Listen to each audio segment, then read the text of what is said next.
আজকে শুক্রবার, তাই মসজিদে গেলাম, জিলাপি দিবে, দেয় নাই, তাই চলে আসলাম।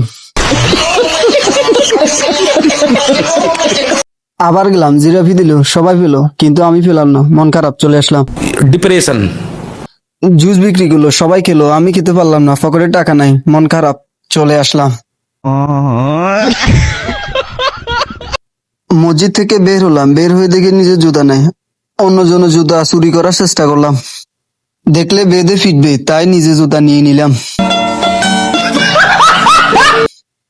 রেস্টুরেন্টে খেতে গেলাম, অর্ডার না দিয়ে বসে পড়লাম, বসে পানি খেয়ে নিলাম, নিজের পকেট চেক করলাম, পকেটে টাকা নাই, তাই পালিয়ে এলাম।